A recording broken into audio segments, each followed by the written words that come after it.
Next up is the Occultist. Occultist is unique in the sense where he has attacks that deal extra damage to Eldritch monsters, but at the same time, he doesn't have too much damage himself. And he's actually most useful as a back row character. One of the two back. Um, start with this actually.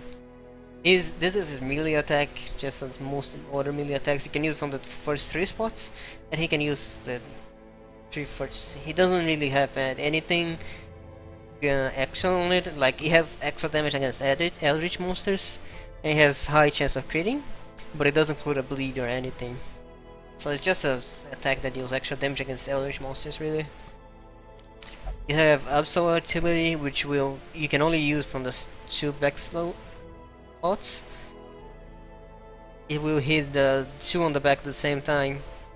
It has okay damage, but the thing is 25% damage reduction, and the fact that his base damage is not very high to begin with means it doesn't do that much damage, but his critical chance and bonus damage against Eldritch monsters kinda makes up for it. It's okay if you're planning to use him like a back row character thing. Next up is I'm gonna cover his curses. Also, pretty much all of his attacks are ranged, except for this one, so keep that in mind. Next up are his curses. It doesn't do a lot of damage. It doesn't do 1 damage, but it doesn't do a lot of damage. It will usually do like a critical hit will do like 5 maximum, level 1 and stuff like that.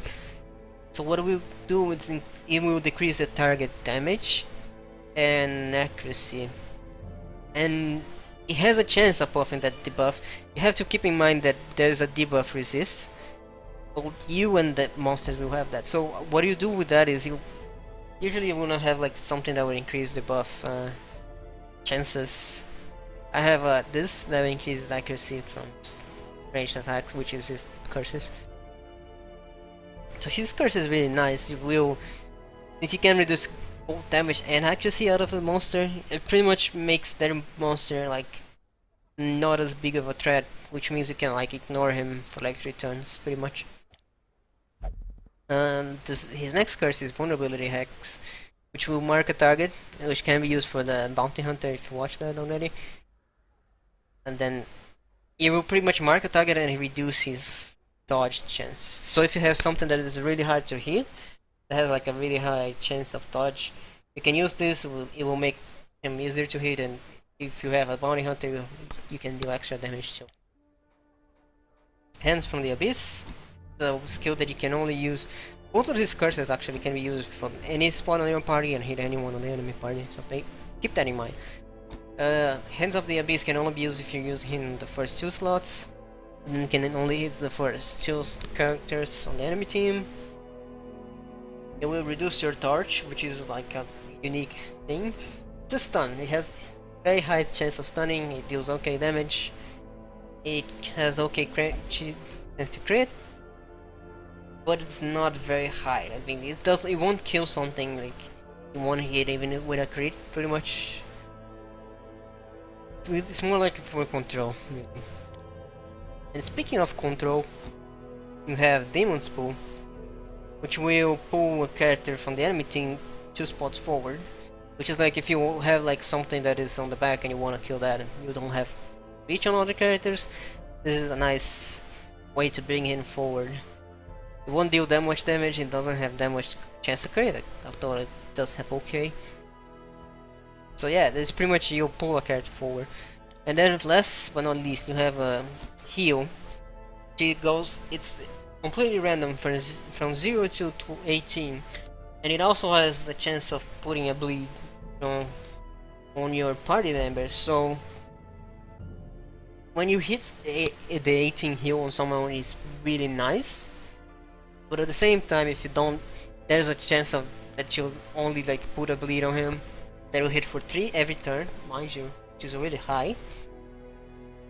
And you won't heal him from 0 or 3 or 5, which will like be fucked by the bleed itself. So really a gamble. Use it all your own his risk.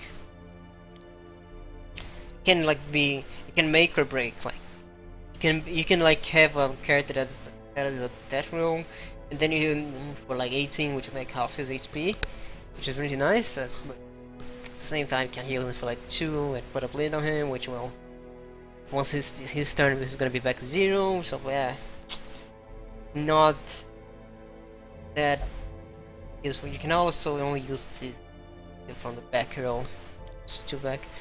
So for skill sets, I like to have this. For damage, I like to use in that spot, but I want to use in other spots. I like to have the heal just in case, and I like to have both of his curses. Those are my bread and butter, really. My bread and butter are the curses, and then I have the sacrificial stab if I need to kill something and it's turn, and then I have the heal just in case. So yeah, this is how I recommend. If you don't want to take the sacrificial stab, you can also always take the pool or artillery. Your call, really. This is the Occultist. Yes, it's for camping skills. He has Abundant Hope, which will reduce a lot of stress on him, but put a little bit of stress on everyone else on the party. He has Dark Ritual, which will heal all companions, but reduce light a little bit. He has Dark Strand, which will increase the damage by 20% of a companion, but it will also increase the occultist stress. And then he has Unspeakable Commune, which will heal himself by a lot and increase his speed. So yeah, that's what the occultist does. Debuff. He can debuff enemies. He can heal party members, kinda. And then he has some extra damage against eldritch monsters, which is really nice. Certain situations.